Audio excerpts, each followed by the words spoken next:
Hello student, how are you all? Hope you are fine and enjoying your study.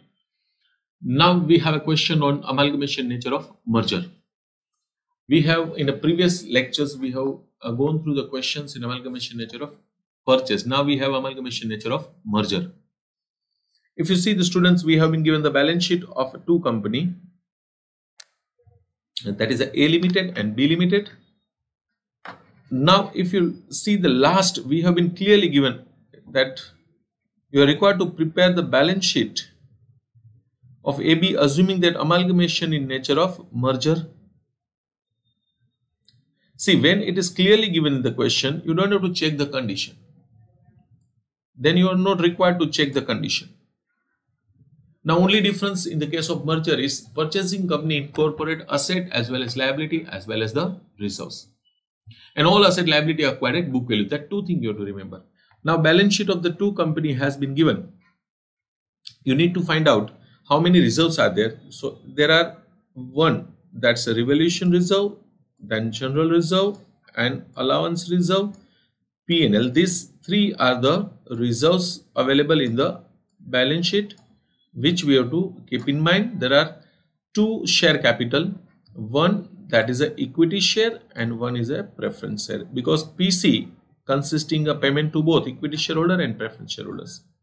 And there were four liabilities and assets. Now information, if you see here, is AB Limited will issue four. AB Limited is a new company. This A Limited and B Limited, if you see, form a new company. They form a new company called AB Limited. So this AB Limited is nothing but it's a purchasing company, and A and B is a selling company. A and B is a selling company, AB Limited is a purchasing company. So AB Limited will issue four equity shares. AB Limited issue four equity shares. For each equity shares in A Limited, for each equity share in A, and three equity shares in B. So AB Limited issue four shares for every shares of A and four shares against every three shares of B. The face value of the share 10 each, issue price is 35. 10 rupees share issued at 35, so 25 is a premium. So यहाँ पे the premium amount would be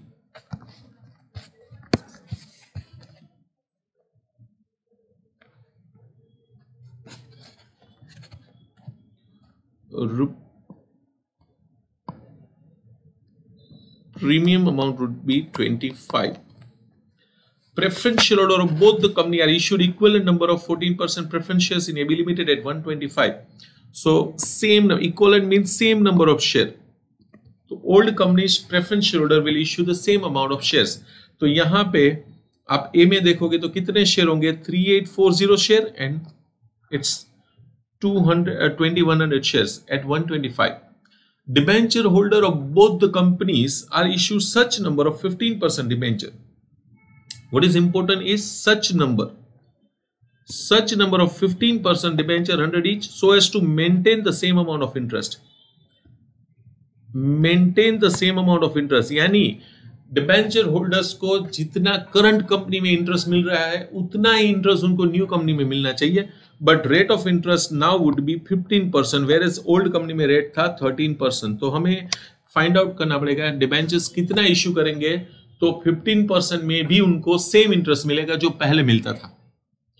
and investment allowance reserve is to be maintain at 5 years, यानी आप purchasing company का investment allowance reserve भी selling company में continue होगा. So we are required to prepare the balance sheet of selling purchasing company यानी कि new company.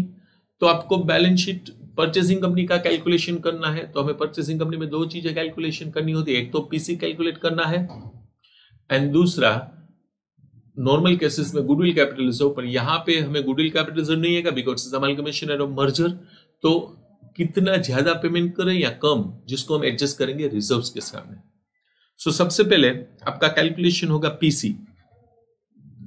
अब PC के लिए एडजस्टमेंट नंबर 1 रिलेवेंट है कि हम लोग 4 शेयर इश्यू कर रहे हैं against the every share of A limited. तो आप देखो ए लिमिटेड के इक्विटी शेयर कितने हैं, 10,20,000 शेयर नहीं बोल सकते क्योंकि 100 रुपए का शेयर है। सो आप बोल सकते हो 10,200 शेयर से। तो 10,000 प्रेफरेंस शेयर्स के लिए आपको क्या बोला है, same number of preference shares. तो 3840 प्रेफरेंस शेयर इश्यू होंगे एट 125। सो 3840 इंटू 125, 10,200 इंटू 4, हर एक शेयर के सामने 4 शेयर इश्यू हो रहा है and issue price 35। So total PC would be 19,08,000। अब बी लिमिटेड में प्रेफरेंस शेयर्स कितने हैं, 2,100 प्रेफरेंस शेयर्स है क्योंकि 2,10,000 डिवाइडेड बाय 100 तो 2,20,100 शेयर इंटू 125। सो 2,100 into 125। Equity shares against every 3 shares के सामने 4 इश्यू हो रहा है, 3 then 4, 8,700 then how much? So 8,700 into 3 into 30, तो आपका टोटल पीसी बनेगा 11,76,000।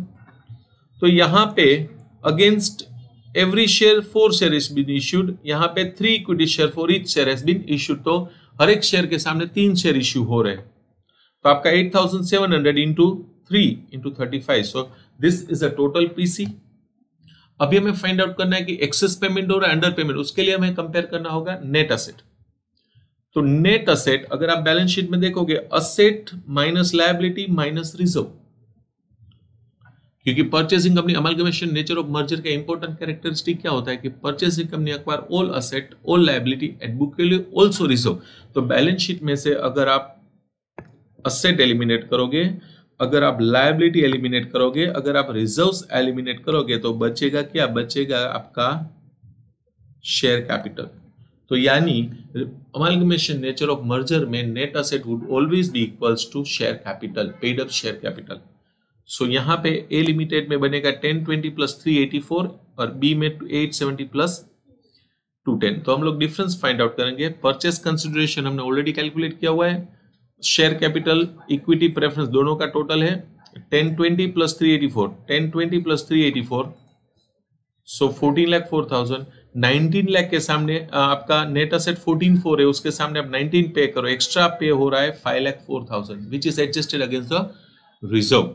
सिमिलरली बी लिमिटेड में आपका पेड अप शेयर कैपिटल है 870 प्लस 210, सो 870 प्लस 210 यानी आप 10,90,000 के लिए you have paid 1176, so you paid more, so difference 96। तो आपने टोटल एक्स्ट्रा पे किया 54 प्लस 96, उसको आपको एडजस्ट करना है। सबसे पहले free reserve selling company sufficient नहीं है तो फ्री रिजर्व परचेसिंग कंपनी।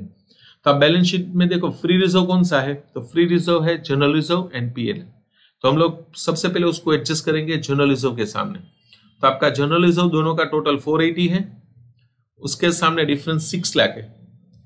तो बाकी का जो 6 लाख के सामने जनरल रिजर्व सिर्फ 480 है, अभी भी चाहिए, वो कहां एडजस्ट करोगे आप, पीएनएल में 1,20,000 आप माइनस करोगे प्रॉफिट एंड लॉस अकाउंट में। तो बैलेंस शीट में नया पीएनएल का बैलेंस क्या आएगा, ये पीएनएल है 90 प्लस 62,400 माइनस ये हो जाएगा आपका 1,20,000, remaining is PNL in the balance sheet. New debentures, अब आप न्यू डिबेंचर्स कैलकुलेट करना है। तो न्यू डिबेंचर्स में कैसे कैलकुलेशंस करना है, तो हमें नए पुराने डिबेंचर होल्डर्स को जो उनको इंटरेस्ट मिलता था उतना इंटरेस्ट मिलना चाहिए।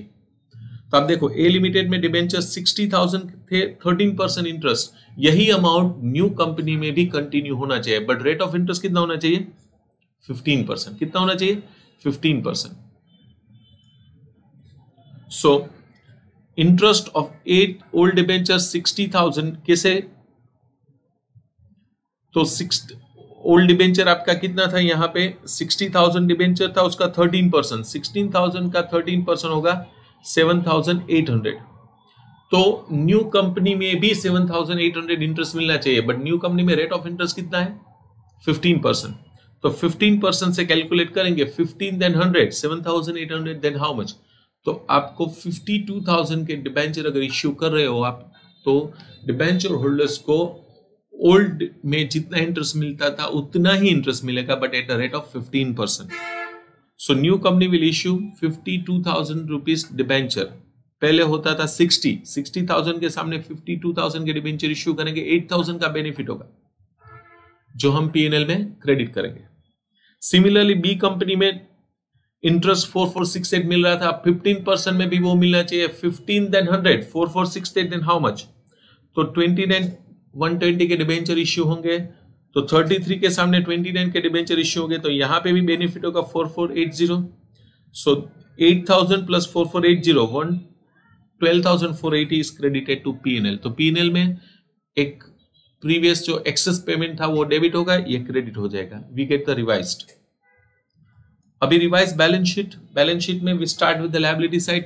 3 हेड हो गए, share holders fund, second one is non current liability, current liability.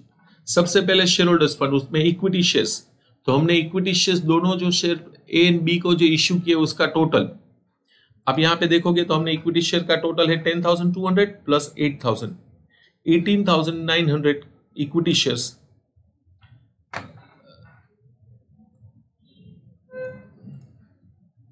तो यहां पे हमने जो इक्विटी शेयर्स, बाकी के कोई इक्विटी शेयर्स हमने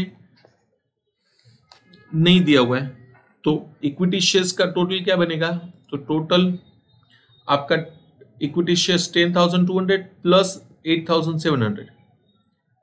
अब ये जो इक्विटी शेयर्स है, total equity shares 66,900 plus preference shares 5,940, तो आपका total equity shares reserve surplus में।